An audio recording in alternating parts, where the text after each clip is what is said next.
Dhe më thonë, është një profesori Potsdamit në të rëshqio pse ka thënë ajmë, se edhe pa e thënë, por mu më duket interesant, sepse shpesh edhe në analizat që bënë sot, kam përshtypjen që gjërat njerëzit i shojnë shkurt. Dhe aje thotë që pa e njoftë zhvillimit e shekullit 19 mirë, nuk mund të zbërthesh disa probleme aktuale. Edhe pyetja ju e ka këtë ndërlidhje. Dhe përpjekja e Rusisë, domethënë për të zgjeruar drejt Azisë, humbja e luftave me Japoninë, i le vetëm një zgjidhje Rusisë, që ose përmes Bosforit ose përmes Ballkanit për të dalë domethënë në mesdhe.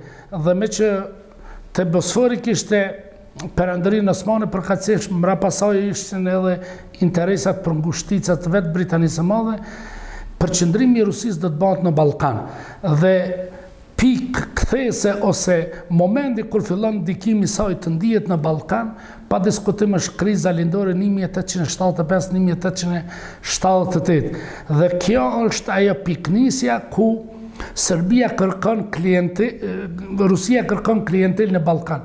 Dhe një nga klientelet e saj më të favorshme është Serbia, dhe përmes Serbisë provon domethënë që të dalë në Adriatik. Dhe këtu lind ideja domethënë e ekspansionit territorial.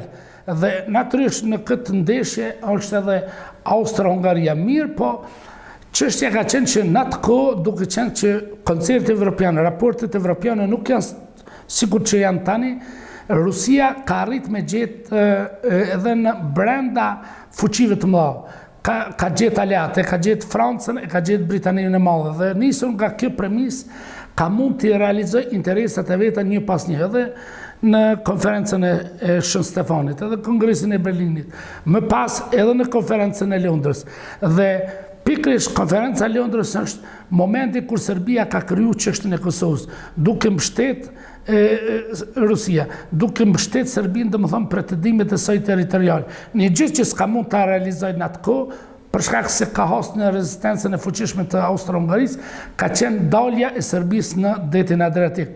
Synimi ka qenë që përmes Serbisë të krijohet një linjë, krijohet një kanal i depërtimit të Rusisë. Dhe kam përshtypjen që këtu e kanë pas qartë, dhe ka qenë edhe vetë kujdesi i Edward Great, ministrit i jashtëm të atërshëm të Britanisë së Madhe, i cili në një farë mënyrë me qëndrimin e tij neutral, por që nuk e ka mbështet Rusinë atëherë, që është quajtur në kuadrin e Ententës, ka bërë që Rusia mos dalë mirë, po nëse këto probleme në Ballkan janë të trashëguara nga shekulli 19 dhe fillimi i shekullit 20, në fakt janë pikërisht për shkak pozicionit që ka pas klientelistë dhe hegemonistë që ka pas, ose ideja panslaviste që ka qenë e projektuar në Moskë dhe e zbatuar pastaj nga Beogradi. Mund ka njëherë më habisin diplomatë ri evropian, nuk e njohin mirë rolin, segmentin e kishës ortodokse. Edhe në kodër perandërisë osmane, ka pas një lloj koalicionin, një lloj bashkëpunimi të kishës ortodokse ruse dhe serbe për realizimin e synimeve hegemoniste, sepse gjithherë kisha ortodokse e ka identifikuar çështjen nacionale me çështjen vetare.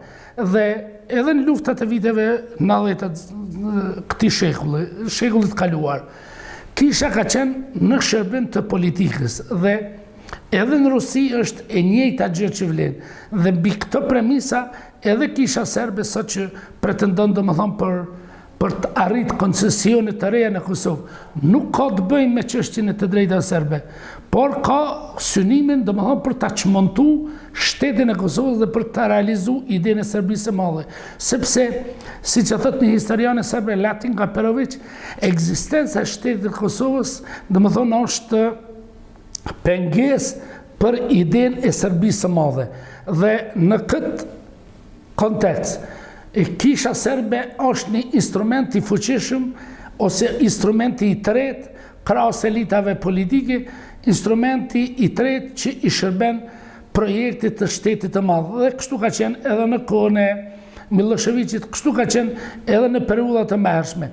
Bile mitet nacionaliste dhe luftat ose indoktrinimi, kontaminimi opinioni publik në Serbi bëhet në mënyrë permanente nga kishat serbe, të cilat në vend të lutjeve për Zotin dhe për shërbesat fetare, ata kanë shërbesa ideologjike, politike, hegemoniste.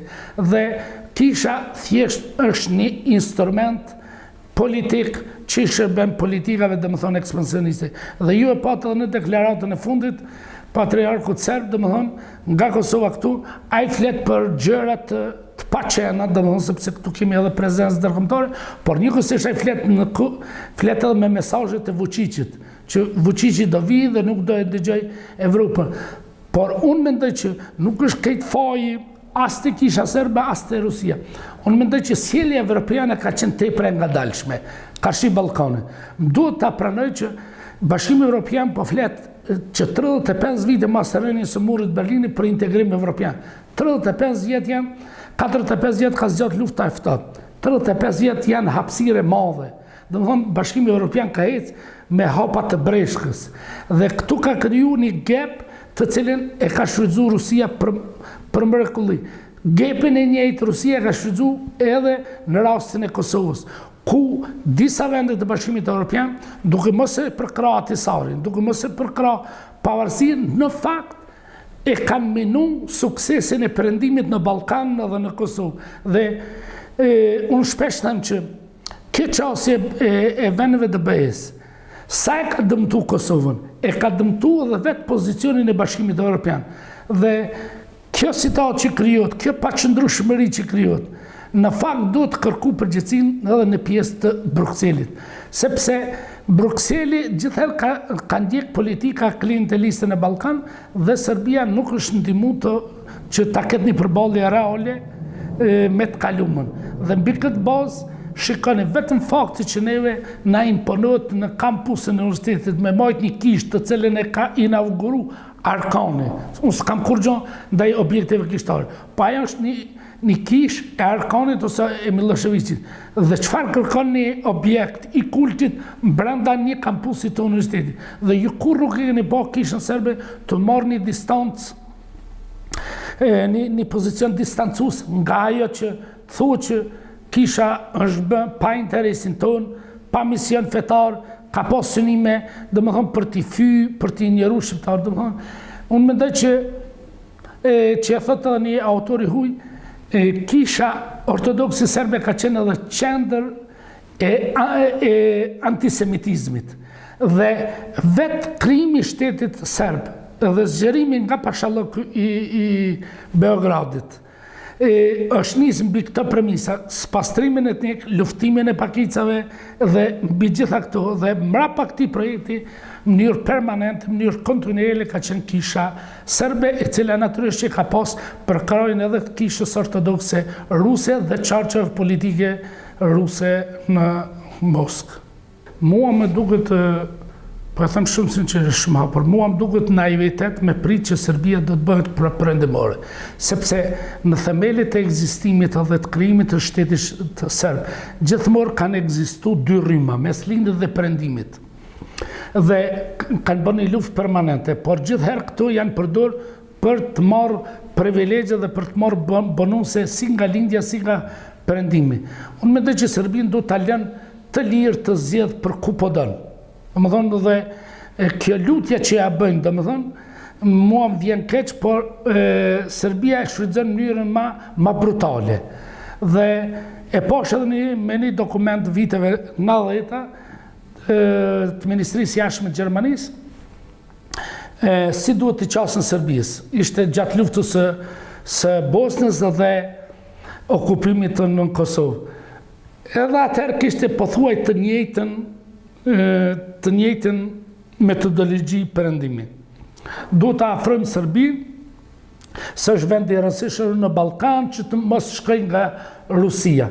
Dhe shikoni tash, 3 dekada më vonë, akoma jemi në këtë retorikë. Unë mendoj që çështja është që duhet ta njohin vullnetin e shqiptarit për të qenë pjesë e proceseve euroatlantike dhe për të integruar. Ndërkaq të njëjtën kohë Serbisë mund të bëhet të qartë që ju mund të shkoni andej.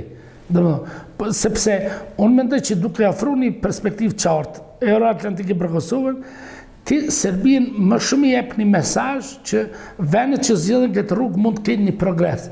Po nëse ti Serbi si hop kapitujt një pas një, pa asnjë detyrim, ndërkaq viktimën sikur është Kosova i vën sanksione, natyrisht kjo nuk i kontribon që ajo të ndjek një politik pragmatizmi drejt perëndimit.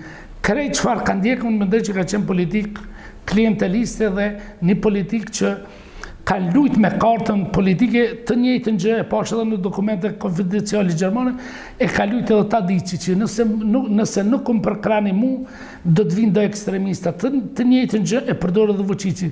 Përkrani mu se do të vinë edhe ma do radikal. Dhe historikisht, historia e Serbisë ka operu, dhe më thonë, ose krejt historia është zhvillu mbi këta shina, duke lujt ose duke përdor dy karta edhe perëndimin edhe lindjen, por një gjë duhet ta kemi qartë. Serbia nuk heq dorë nga Rusia, pa heq dorë nga qëndrimi i saj hegemonist. Dhe mbi këtë bazë qëndrimi i perëndimit i heshtur ndaj kësaj doktrine, për mua është qëndrimi i heshtur, mua më duket që është i gabuar, sepse nëse e shohmi ngjarjen e vitit 1914, se ka ndodhur atentati në Sarajevo, lufta e parë botërore, e shohmi edhe rastin e Banjskës, mënyra që ka operu Pashiqi, ty duket që po i lexon aktet e sotshme të Vučićit. Thirrja e ambasadorit, thirrja e Rusisë, viktimizimi i serbëve, domethënë është një metodologji dhe një kalendar i njëjtë mbi cilën domethënë operon politika serbe.